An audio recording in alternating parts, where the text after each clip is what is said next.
with me. We in your city. We going dumb, we going tight, we going select. Get with me. Hey, what up, Wolfpack? Hey, man. Game 1 of the finals is in the books. Oh, that's, I could block that light. That light was going crazy. Oh, it's the glare from the closet. Alright, y'all. There we go. I'm trying to get it right, man. I ain't back in the in the podcast studio yet, man. I got a little bit more time. But game 1 of the finals, man. Game 1 of the finals. What do y'all think? I kind of had a feeling, you know, it was gonna go that way with the with the bum knee of Giannis. I had a feeling it was gonna go that way. You know what I'm saying? He surprised me. I'm pretty sure he surprised all of us. He came out, played great, man. 20 points, 17 rebounds on a bad knee. Yo, I don't know what's going on with that light. That light ain't letting it happen. But you know, he played great, man. He played great. 20 points, 17 rebounds, had a few assists, and he in the first quarter, it seemed like he was back 100% in the first quarter. Second quarter, third and fourth quarter, you know, he looked like somebody who was a little injured. You know what I'm saying? He looked like somebody who was a little injured. But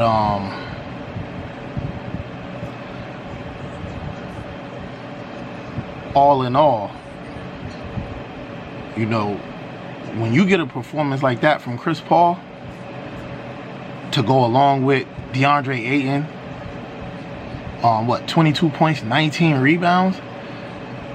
I mean, I don't really think it matters what too many other people give you, you know, to go along with what Giannis, because what Giannis did, there's a lot of teams that they still could have beat, you know. They could have beat Atlanta with a performance like that, you know. But it's just the fact that, you know, I mean, no, what did Giannis have? Yeah, he had 20 in, he had 20 in 2017. With a performance like that, I mean, Chris Middleton having 29, Drew Holiday being in double figures, things of that nature. You know, that's enough to beat, you know, to beat the average team. But, you know, when you got Chris Paul doing what he did, and I think he finished with 32. Ayton's a great game again, like I said, 22, 19 rebounds. I mean, it's just, it's almost not gonna happen. Beating them is almost not gonna happen, you know. And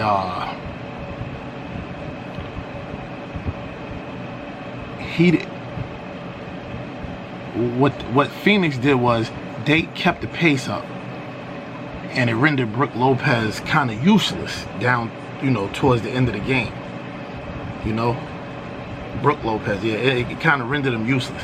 He had 17, you know, he had a pretty good game, but down towards the end of the game, he wasn't in the game. Especially when the lead got blown out of proportion, he wasn't into the game. He wasn't in the game. He wasn't a factor. You know, what he did wasn't really effective. You know. Then you get from the Suns, you get Mikal Bridges, double figures. I think he had 14.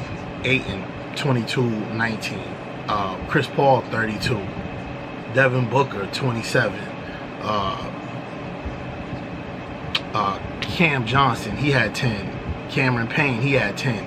I mean, you getting the performances like that to go along with the spectacular game that Chris Paul gives you, and Devin Booker, and just out of this world DeAndre Ayton, playing out of his mind. Funny to hear this But DeAndre Ayton is a mismatch to just about every big man that's playing on Milwaukee. You know what I'm saying? Anybody they can throw in Portis if they want, but Ayton's has too much length for him, and he's faster and more athletic than Brook Lopez. So I mean, pretty much Ayton is the key, you know, because Drew Holiday is gonna have some better defensive showings against Chris Paul, and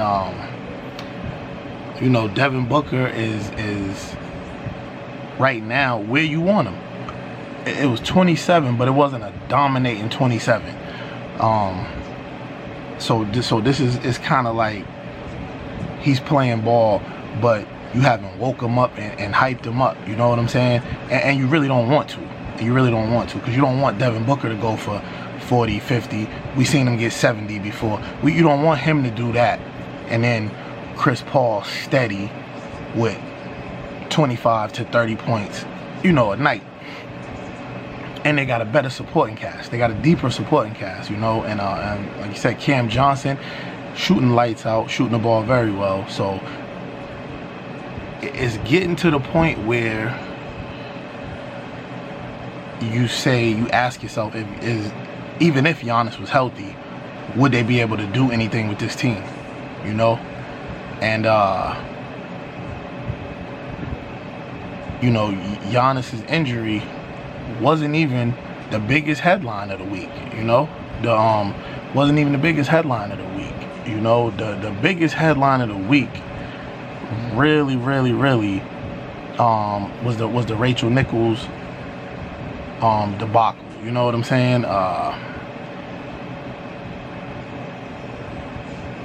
And it's crazy because she's friends with she's actually friends with a lot of ex-players and things of that nature. Steven Jackson, Matt Barnes, and guys like that, you know. She's good friends with those guys, you know. And you know, they're not gonna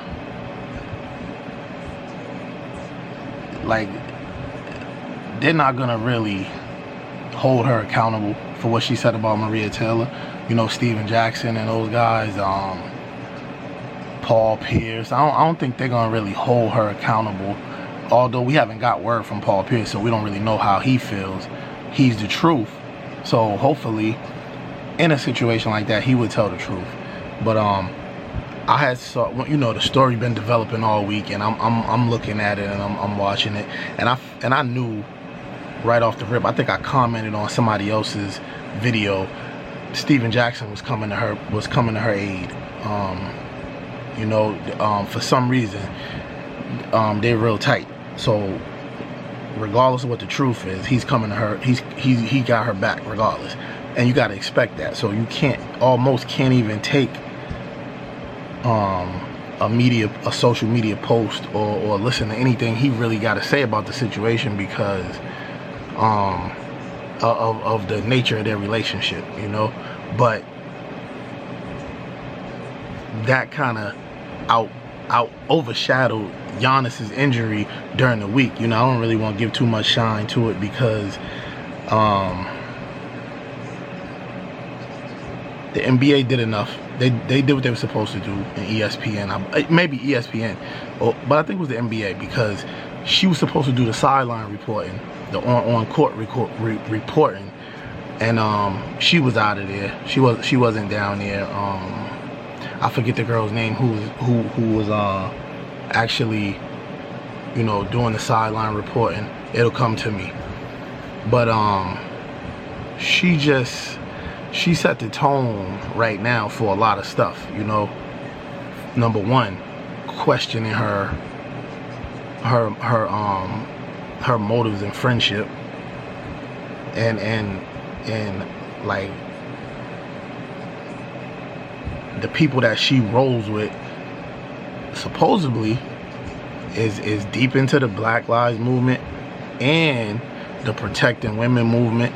So I haven't heard a lot of other people like really comment on it, but like, you know, you waiting on the Jamel Hills and the Carry Champions, you waiting on some of them to chime in on it, you know, and that's really what I'm waiting on. You know, I'm waiting on some of them to chime in on it, but you know, I didn't really want to give it too much shine because, you know, you figure she's talking that way. She thought she turned her device off, whatever, it was a camera or phone, but she didn't. And then whoever she was talking to, you know, they're the ones who put it out there, you know, and people saying that's LeBron's advisor, you know, and I don't know, I ain't heard a bunch of statements, but I know she's cool, Rachel Nichols, with a lot of players, past and present. So I doubt that she'll be canceled. I doubt that she'll even be, other than them taking her off the sidelines, I doubt that anything else will happen, you know, further than that. You know, and I'm pretty sure ESPN and you know, the powers that be up there at Disney already told everybody, don't speak on it. Told Maria Taylor, we're gonna keep her out of your way, and we're gonna keep you out of her way. You got the show, you host the finals, and she can go do something else, you know. She can do her regular show that she does, you know. It's just like ESPN's moving in another direction, and she felt like something was owed to her, you know. So, but they just let her know, nothing really owed to you. You know, they kind of go with the people, what the people want. You know, all these interviews, man. But I don't know, man. Dope game one. Chris Paul showed out. He's happy to be in the finals. He tweaked his ankle too on Lopez's foot on a 3. He tweaked his ankle, so we gotta watch out for that. And he was seen getting his was the left wrist retaped or rewrapped or whatever. He was flexing it like he had a little bit of pain, but he finished the game out strong. So, you know, if you're on the court, we expect you to play 100%. But comment down below what you think is gonna happen in this series. If you think Giannis just don't got enough health, he don't got enough strength in the knee, maybe it's in his mind, you know. But comment down below, subscribe if you haven't already. Let me know what y'all think is gonna happen. Game 2, game 3, with the whole series, man. Let me know. We out of here, man. I'm back, baby. I'm back.